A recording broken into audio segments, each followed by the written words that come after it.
Can you A believe we million got fame. 1 mil A fame? million. Yeah. That's pretty nice.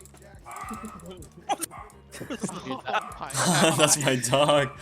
yeah, man, your dog's really excited about the fame gains you're getting, man.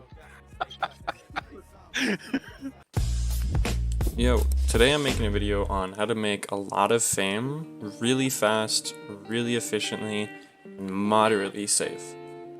Before I even get to saying hi, if you want the answer, simply world bosses. That's the short way of me giving it, but if you want it in more detail on how to do it and the strategies behind doing it, then please keep watching. But that is how you do this method. Essentially, the way that this is going to work is you're going to be going to a world boss. Now, I'm only going to be covering one world boss this video, which is the Morgana Prince world boss. It's really easy to do, super simple, and I'll try to get through this video as quickly as possible with giving you all the information without wasting your time. So before getting into the builds of what I recommend you using for this world boss, or the mechanics of this world boss, I will tell you guys about the 3 major glitches that happen that are really important that you know of. The first one is the laser bug.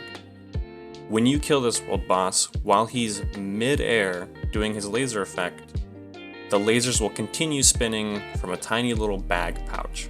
It will still kill you, so you want to make sure you're still dodging or standing away from the boss. The second major bug, which doesn't bring you any harm, is called a ghost mob. Essentially, a mob just walks through the middle of the room without an HP bar and blinks away. It'll scare you at first, but you don't have anything to worry about. And the third bug, which isn't as much as a bug as it is the way the aggro range works. When you bring this world boss to the corner, portals will spawn on the platforms below you. When those spawn down there, they'll spawn demons, and the demons' aggro range will aggro the mobs that are standing above you. The mobs above you will spawn a dot portal that will stay under you, and they'll keep casting it until you die. So the best way to get rid of those is to walk away from the boss during ball phase and walk back towards the boss during ball phase so you don't de-aggro the boss or wipe your team. You'll know if you did it correctly if the portals disappear, or if they stop casting abilities. Now I'm going to start telling you how you should do these world bosses. It's really easy. If you follow along with what I'm telling you, you're not going to have a problem at all. These clips that I'm showing you now are just clips of us defeating the bosses and showing you that the fame that I am telling you that you will get is not a lie. Keep in mind, I'm not using a satchel. Now, with these world bosses, I'm going to start this off with the small world boss. It's important to note that when you're doing this world boss, you have to have Taunt on, Threatening Smash, and the Threat Generation passive on your armor. If you don't have these on, you're going to lose aggro, and you can easily wipe your team. When you're doing this boss, make sure that you're standing on the north side of him and continuously walking in and out against the wall. That way when he slams down and the spikes come out of the floor, it's not aiming towards your teammates. Keep in mind not to walk too far away from this boss, because if you do that, he'll throw a chain out at you, which will pull you towards him. Sometimes you'll get unlucky and he'll pull you towards him while a barrel is falling or while he's throwing down one of his spike abilities. So it's best not to go too far, or at least try your best to time it if you have to walk side to side, because that does give your healer a little more time to heal you. And when you get better at doing this boss, you're going to use your abilities to start dodging his auto attacks or the barrels that fall from the sky, which is technically his second phase. Barrels will start falling from the sky, that's all you have to worry about, the slam and barrels. It does get a little tricky sometimes, so you want to make sure that you have defenses up, and the Bridge Watch cape, the invulnerability abilities, and the Threatening Smash with the taunt. Make sure that you have some safety, and your team doesn't have to worry about anything except for barrels. That's all there is to this boss. Now, for the next boss, which is the main boss, keep in mind what I'm doing here. It's very important. When you aggro this boss, you're going to bring him to the west corner of the room. You're going to see the way that I walk to the wall, then north up the wall to the post, and then south of him. I like to stand south so I can see my character model, which makes it a little easier to see the abilities. You always want to be standing either north or south of him as often as possible. Never try to be on his sides, so that way you get used to when the laser ability comes out, you're already in position to not wiping your team. This boss has 4 main abilities. When you start this fight, he's going to be chunking you with his auto attacks. Besides that, his actual abilities kick in. He'll use balls which will rotate outward, slightly clockwise, and they'll rotate back in. Use an ability to dodge them so you don't take damage.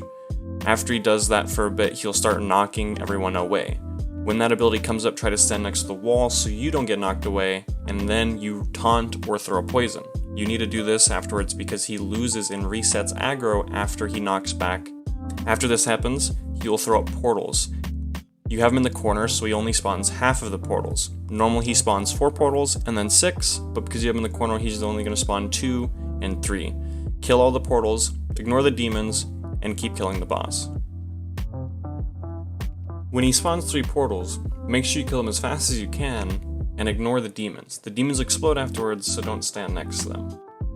When 3 portals show up, kill them as fast as you can, because after that happens, he's going to start his laser phase. He'll go into a 3 ability cycle. He will do lasers.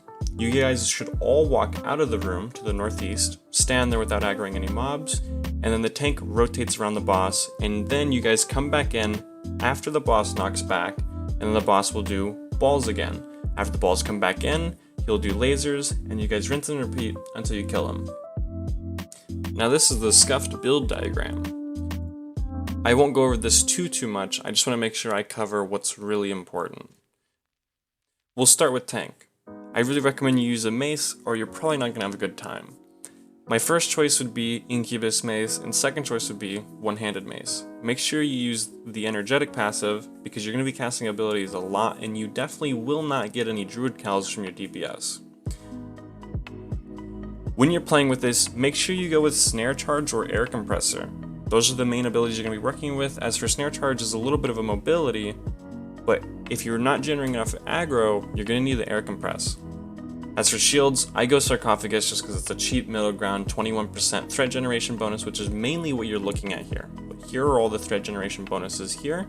Each shield has different defense versus mobs, so honestly you're a safe bet with any of the shields you want to use. Really easy to level up.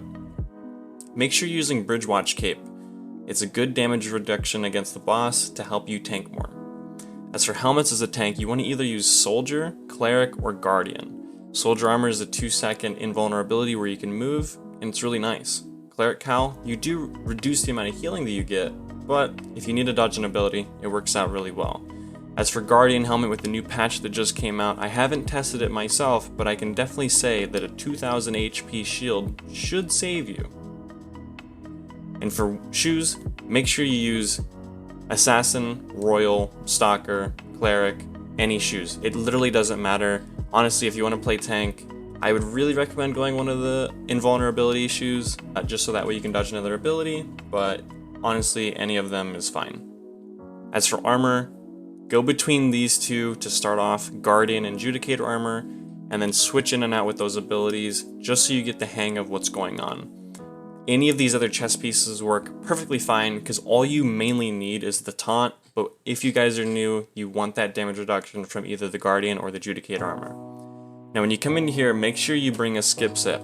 This is just a very basic skip set you can go with. Just make sure you have a one-handed weapon, or two-handed, or three-handed if you got a long schlong. Helion, Royal Cowl, Assassin Jacket, Spectre Shoes, Mercenary Shoes, and Nox. It doesn't matter which one you go with, just make sure you have a build that has invisibility. If you're going to use the Royal Cowl, make sure you pair it with Spectre Shoes. That way you can actually get really far with that. That's a build in of itself.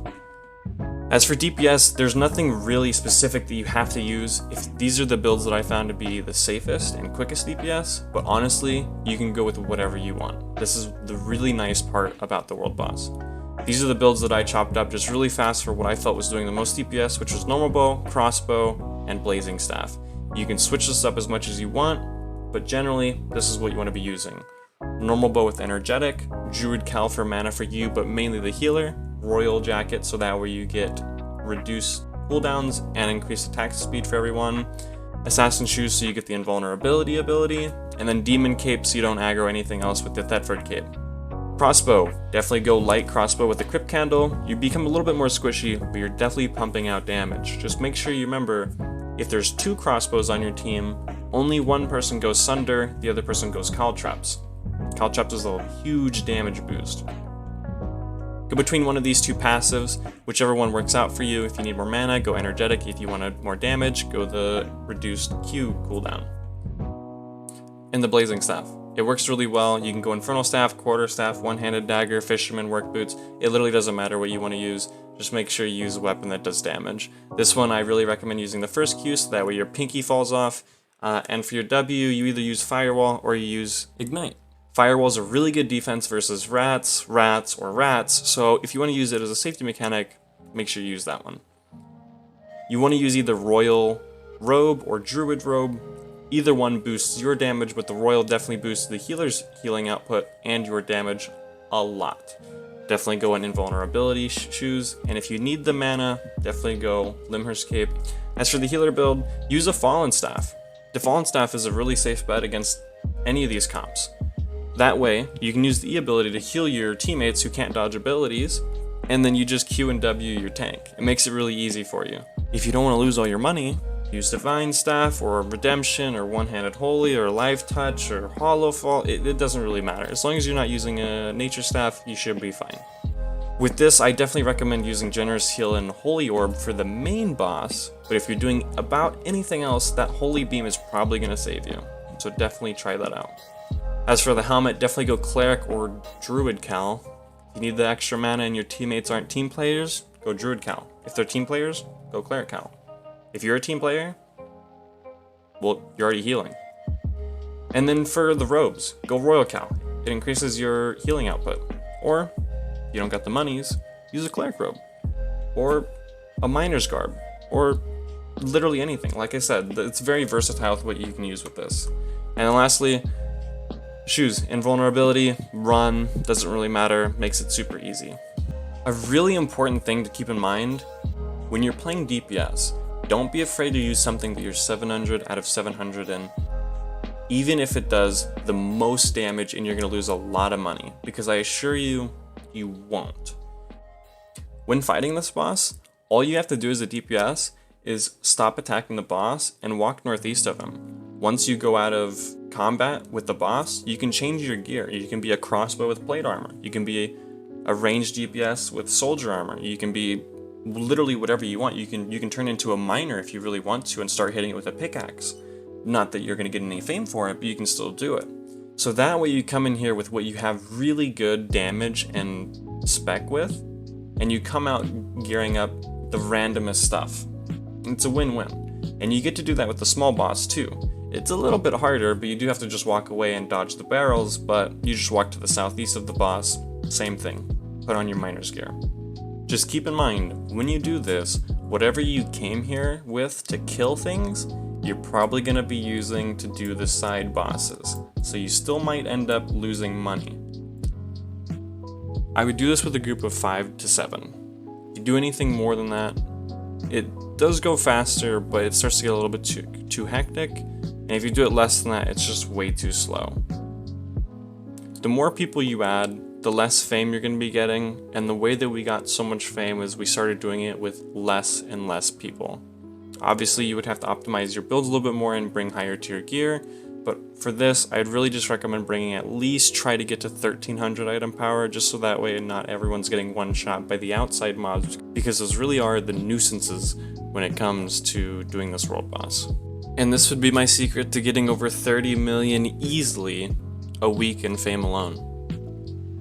If you have any more questions, feel free to ask them over at my Twitch. I'll put the link in the description. And that's pretty much all I have for you guys today. Thank you guys for watching.